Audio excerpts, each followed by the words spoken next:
పుట్టిన వానికి మరణము తప్పదు, మరణించిన వానికి జన్మము తప్పదు. అనివార్యమగు ఈ విషయమును గూర్చి శోకింపతగదు. ఈ లోకంలో ఉన్నది కాంప్లెక్స్ ఒక్కటే, దేవుడు ఒక్కడే, సుప్రీం యాస్కిన్. సుప్రీం అడుగుతున్నాడు, ప్రాజెక్ట్ కి స్టేటస్ ఏంటి? 91 days. సుప్రీం ఎంత అడిగాడు? 150 days, సార్. అసలు సుప్రీంకి ఏం కావాలో తెలిస్తే మాకు ఏం చేయాలో తెలుస్తుంది. ఇప్పుడు చూడు, నా బాస్ వచ్చి మీ అందరినీ స్మాష్ చేస్తాడు. ఎప్పుడు నీ బాస్?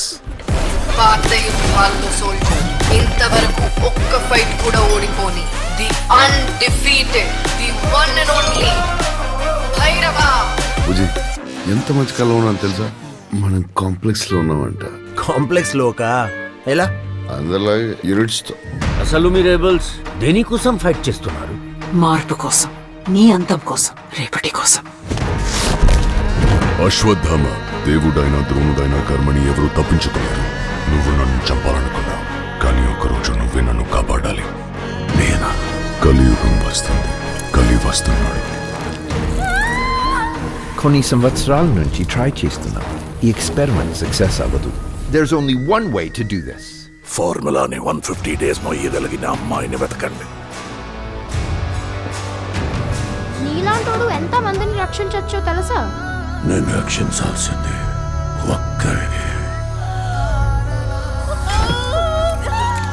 చెట్టు చనిపోయిందా? లేదమ్మా, చనిపోలేదు. వెలుగు తిరిగి వచ్చే రోజు కోసం ఎదురు చూస్తుంది.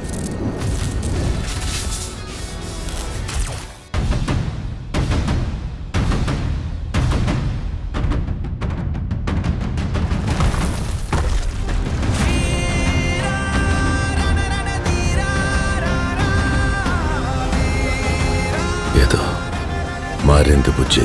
మనం అలర్ట్గా ఉండాలి. ఏదో కొత్త పవర్ మేల్కొంది. సమయం వచ్చింది. దేనికి సమయం? అమ్మ వస్తుంది. నిజానికి నమ్మకంతో పని లేదు. సమయం వచ్చినప్పుడు నీ కళ్ళ ముందే కనిపిస్తుంది ఈ కథలన్నీ నిజాలని, దేవుడు వస్తాడని. వచ్చాడు, కాశీలో దేవుడు మళ్ళీ వచ్చాడు. ఒక్క పెద్ద బౌంటీ, 1 shot. నాకు ఆ అమ్మాయి కావాలి. పాయింట్ ఏంటంటే నేను ఒక్కడనే ఆ అమ్మాయిని తీసుకురాగలను. అంత ష్యూర్?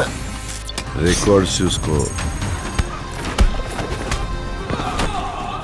ఇంతవరకు ఒక్క ఫైట్ కూడా ఓడిపోలేదు. ఇది కూడా ఓడిపోను. నువ్వు అమ్మాయిని తీసుకొస్తే కాంప్లెక్స్ లోకి తీసుకెళ్ళా.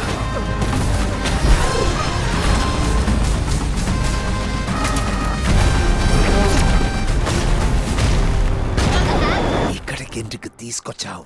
అమ్మ వచ్చింది, దేవుడిని కనడానికి తన పుట్టింటికి వచ్చింది. అందరూ అమ్మ అమ్మ అంటారేంటి? భగవంతుని రూపణ అలాంటిది మీ కడుపులో భగవంతుడే ఉన్నాడు. పుట్టేది దేవుడు అనడానికి ఏంటి సాక్ష్యం? రథచక్ర ప్రళయ ఘోష భూమార్గం పట్టిస్తాను. ఇంకా తొలి ఊపిరి కూడా తీసుకుని ఈ బిడ్డ కోసం ఇంకా ఎంతమంది చనిపోవాలి? జగన్నాథ రథ చక్రాలు వస్తున్నాయి.